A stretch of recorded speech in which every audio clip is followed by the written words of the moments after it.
Olá, amores! Eu sou o Cauim. Eu sou o Ianin e depois que você ouviu, Não dá mais pra desouvir. Olá, meus queridos!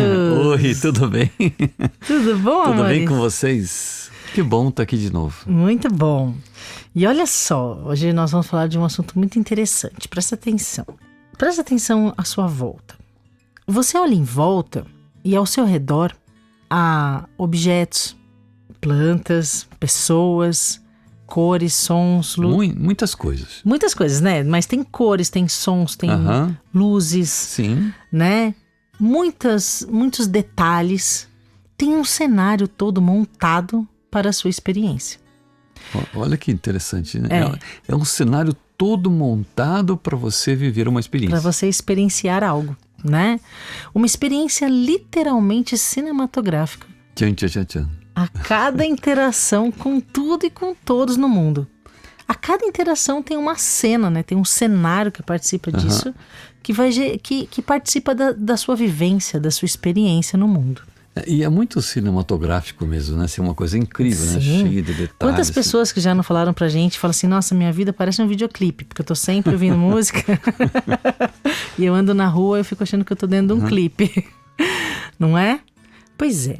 E essas experiências, elas podem muito, sabe, ser melhor aproveitadas se você tiver consciência de algumas coisas. Beleza? Vamos Ok. falar sobre isso então? Vamos falar sobre esse cenário? Ok, então o tema de hoje é objetos cênicos, o que são e para que servem? Pois é.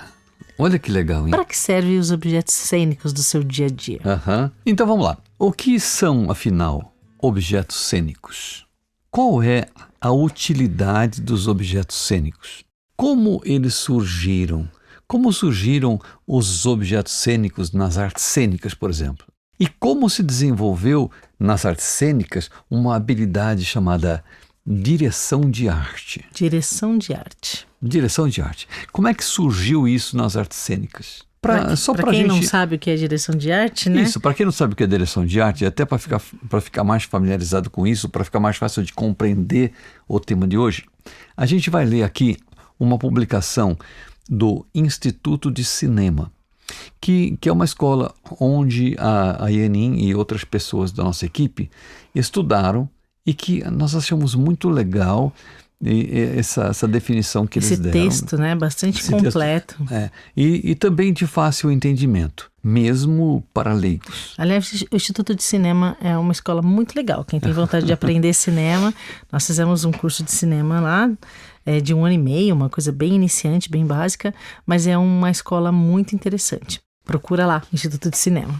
E aí, nós vamos ler então a definição de direção de arte para vocês, tá bom? A definição do Instituto de Cinema. Ok? Então, o que eles falam lá? Só assim, ó, seja no cinema, TV, publicidade ou games, a direção de arte é essencial para uma produção audiovisual. De maneira geral, tudo aquilo que você vê na tela, enquadrado pela câmera, é direção de arte. Tudo aquilo que você vê na tela, enquadrado pela câmera, é direção de arte, ok? Então você olha uma cena, tudo que tem na cena é direção de arte. Sim. A sua função é fazer com que as histórias saltem do roteiro para se materializar diante do olhar do espectador. Isso. Em uma produção, nada é por acaso. Desde a aparência e personalidade dos personagens até a escolha de planos, busca-se um resultado visual que revele detalhes intrínsecos ao roteiro. Isso. Dentro desse processo, a direção de arte é responsável por tornar realidade a idealização visual do filme. Busca nos mostrar, por meio da paleta de cores, figurinos e objetos de cena, qual é o universo ao qual estamos sendo inseridos ao assistir àquela obra. É o diretor de arte, o profissional responsável por gerir essa área. É quem define a identidade visual do filme, pensando os elementos que vão imergir o espectador na história, criando metáforas visuais e atmosferas específicas para as cenas. O diretor de arte deve ser um profissional criativo, com a tarefa de materializar a proposta do filme em objetos, cenários, roupas, maquiagens e efeitos. É ele quem coordena, afina e harmoniza os elementos visuais que compõem a cena, que então será iluminada e fotografada. É a partir de sua bagagem cultural e da sua capacidade de relacionar conceitos que o diretor de arte ajuda a contar a história do filme. Além do diretor, a equipe de arte costuma ser composta por cenógrafos, cenotécnicos, pintores, figurinistas, maquiadores, cabeleireiros, produtores de objetos e técnicos de efeitos visuais. Ok? Muito legal, né? Muito Essa legal. foi a definição do Instituto de Cinema. Aliás, que profissão legal. Muito legal. Ok. Mas, agora voltando aqui, né? Diante de tudo isso, vamos pensar um pouco, certo? Isso. Bom, então, agora vamos pensar sobre isso tudo e como é que isso se relaciona com o nosso assunto aqui. Aham. Então, todo esse estudo sobre composição cênica, incluindo as imagens dos personagens, buscaram referências para esses estudos em qual contexto, né? Se o que nós vemos no cinema, TV, teatro ou publicidade são aspectos das cenas ocorrentes entre seres humanos, então todo esse estudo que foi feito, né, só pode ter sido feito a partir da observação do próprio contexto humano. Com Ok? certeza. Com Ok? certeza. Não é outra coisa. Então, sendo assim, todos os objetos, as imagens, sons e movimentos do cenário são simplesmente expressões que trazem possibilidades de mergulhar os participantes na história e fazer com que ela gere um envolvimento capaz de gerar a sensação de realidade, o que faz com que todos os envolvidos, direto ou indiretamente, se sintam em posição de defesa de suas expectativas diante do contexto apresentado. Então, percebe? Se tudo aquilo passou a ser real, aí você começa a sentir que você precisa se defender do contexto. sim, e se aquilo é realidade, então há muitas expectativas em cima dessa realidade para que a pessoa se realize em cima disso, né? Sim.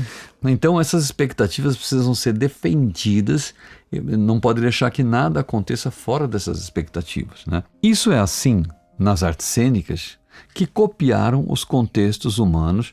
Por quê? Porque isso é assim nos contextos humanos. Isso. Ok? As artes cênicas só copiaram os contextos humanos porque no contexto humano é assim.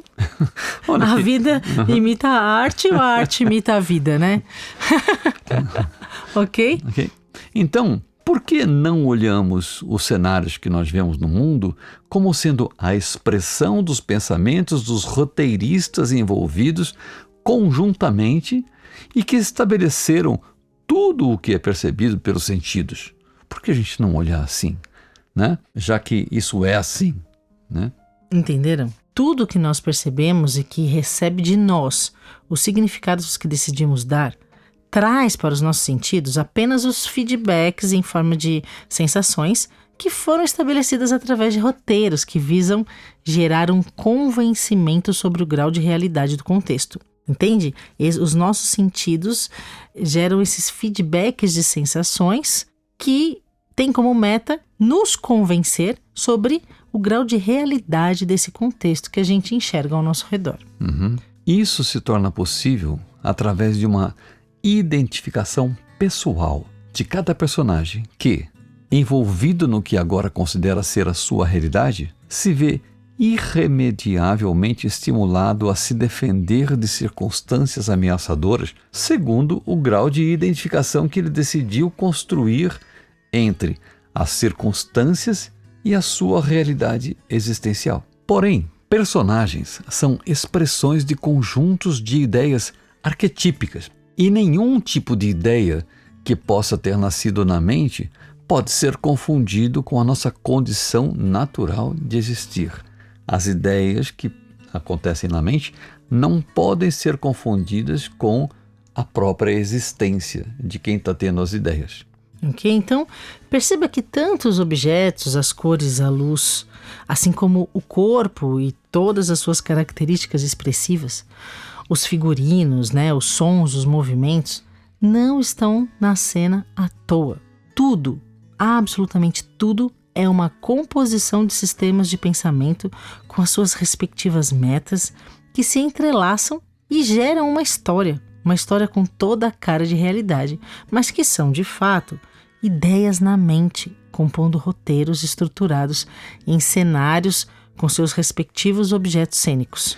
Com cada objeto tem sua razão para estar ali. E por mais complexo que possa ser o roteiro, isso não o faz real. Isso não faz o roteiro real. Sim, não é a complexidade que gera a realidade. Quando pensamos em algo, nós temos, na verdade, duas possibilidades. Ou nós focamos em nossa realidade para, a partir disso, gerarmos criação real, ou então nós inventamos alguma coisa na mente e ficamos focando a mente nessas invenções que nós tivemos. E ficar focado em ideias sem realidade é focar no nada, ok? Ideias sem realidade são ideias que não existem, então é ficar focado no nada. E isso não cria realidade, não cria realidades, mas pode criar histórias com seus respectivos roteiros. Então, resumindo, todos os objetos, as imagens, sons e movimentos que nós percebemos no mundo, o que são essas coisas? São apenas objetos e performances cênicas que visam nos envolver em sensações que parecem estabelecer realidade ao cenário e que, por mais complexo que ele seja, é simplesmente cenário, construído a partir de ideias sem compromisso com a realidade, ok? Então, cabe a nós tomarmos mais cuidado com os cenários que vemos e não nos confundirmos com a nossa realidade. Os nossos cenários não são a nossa realidade. A realidade não está na história gerada na mente e encenada no cenário. A realidade está nos donos das histórias, ou nos donos da mente que gera as histórias. Ok? Então, dessa forma, o que acontece a partir daí, entendendo isso, Se relacionar não significa assumir um personagem em uma história e defender as expectativas desse personagem, mas sim, se relacionar significa localizar os donos das histórias e compreendê-los em suas motivações para fazer histórias e se envolver com elas. Pois é, o relacionamento acontece entre os autores das histórias, que buscam compartilhar a vida e compartilhar seus entendimentos sobre a existência, sobre si mesmos, sobre suas sensações, se utilizando de todos os cenários como vias de comunicação e de compreensão das expressões contidas ali, E nessa meta está envolvido também, sabe o quê? O corpo, que não pode ser confundido com o dono da história. O corpo é mais um objeto cênico. Isso, mas tem que ser entendido como você disse, acabei de falar. mais um objeto cênico que expressa as ideias contidas na mente desse produtor de histórias. E esse produtor de histórias, o que acontece ali? Ele conta, através do corpo, o que ele tem pensado sobre ele mesmo. Pois é o autoconceito, desse autor de histórias que fica impresso no corpo que está representando tudo que ele pensa naquele cenário. Então, meus amores, como é que nós podemos usufruir desse cenário de uma maneira útil? Então, vamos nos lembrar de olhar para todas as situações e ver o filme que cada um está fazendo, enxergar o filme que cada um está fazendo, porque o cenário mostra o filme de cada um, e incluindo a nós mesmos, Vamos nos lembrar de observar cada coisa no nosso cenário e questionar por que aquilo está ali, para poder compreender os meus próprios roteiros que foram traçados inconscientemente. Por que esses objetos estão na cena? Por que esses objetos estão nessa disposição? Por que essas imagens estão nessa cena, nessa disposição, com essa maquiagem, com esse figurino, fazendo esses movimentos, falando esse texto nesse tom de voz, O que tudo isso significa dentro do meu roteiro? Quais são as crenças, a cultura e os valores que sustentam esse roteiro? Nós podemos sim dar uma real utilidade, uma utilidade realmente importante e gratificante e verdadeira para os cenários e para o corpo, mas somente com a meta de compreender os donos das histórias, e quais foram as suas motivações e entendimentos que projetaram tudo isso no cenário. Entendeu? É como a gente faz no filme, quando a gente vai assistir um filme. Igualzinho. Você é o diretor de arte do seu filme. Quando a gente Você é um diretor de arte, você não sabia, porque você monta um cenário com todos os objetos e tudo que é necessário para gerar aquelas sensações e convencer você que aquilo é real. Uhum. Então, você pode assistir o seu próprio filme e descobrir por que você colocou esses objetos ali. Né? Isso, observar dessa maneira vai fazer você entender a sua mente, o conteúdo da sua mente, como eu estava falando, né? Quais são todas as estruturas de pensamento que participam da composição desse cenário e que fazem você sentir tudo isso que você sente na cena. Porque esse cenário é um cenário que, de uma forma muito precisa mesmo, fica expondo para a gente tudo o que nós precisamos saber para compreender o que cada produtor de história que estão... Porque assim, são muitos produtores de histórias que estão participando conjuntamente ali, né? Então, se a gente olhar tudo, a gente descobre até para a gente mesmo como a gente fez para isso estar ali e como todo mundo fez para isso estar ali. E entender essa composição toda, e isso é tudo que nós temos que saber para compreender toda essa situação e a mentalidade de todos os envolvidos. E o que cada um fez com a sua imaginação e o quanto se esqueceu de si mesmo e de Deus. Isso que é o mais importante, porque quando você olha uma cena, você fica observando a imaginação das pessoas ou dos autores das histórias e a sua própria. Só que essa imaginação que gerou o cenário afastou você de si mesmo. Sim, porque afastou você de Deus. Porque a sua realidade não é aquilo. E você ficou focado nessas invenções, nessas histórias, e se esqueceu de olhar para você, para quem você é de verdade. Você ficou distraído com todo esse filme e esqueceu de olhar para quem você é de verdade. E de quem te criou. Exatamente. Foi Deus. Isso. Né? Então, dessa forma, se a gente olhar para isso desse jeito, nós poderemos nos relacionar com a máxima utilidade, né? Trazendo para os nossos relacionamentos tudo o que, na verdade, nos une entre todos nós e nos une com Deus, nos faz lembrar que nós nunca estivemos separados, nem entre nós e nem de Deus. Porque, inclusive, Deus nos acompanha nesse processo todo e nos orienta para a gente saber, para ajudar a gente a saber tudo, a explicação de tudo que está em volta, né? Há uma orientação de Deus disponível para a gente conseguir entender o que está acontecendo. E é todo esse processo que gera o nosso retorno, a nossa compreensão, que nos traz o retorno à nossa feliz condição de existir. Porque a nossa condição real de existir é muito feliz, porque é uma condição na eternidade da paz de Deus, na paz real. Ok? Ok, meus amores, então... Vamos então nesse treino de consciência de tudo que forma o nosso contexto. Vamos passar essa semana observando muito atentamente tudo ao nosso redor, com a meta de levar os relacionamentos e a nossa vivência no mundo, levar ao mais alto grau de aprendizado, tendo sempre Deus como nosso orientador. É isso. Vamos treinar? Bora treinar? Bora. E é muito gostoso treinar isso, viu? Já vou adiantando. É muito gostoso. Só isso, é o treino de observar muito atentamente e querer saber realmente por que cada coisa está nesse lugar.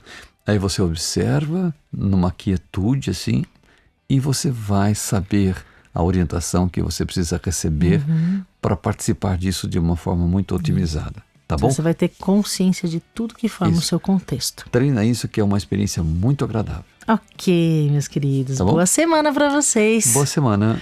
Um beijo no coração. Beijo e Fiquem até com o Deus. próximo episódio.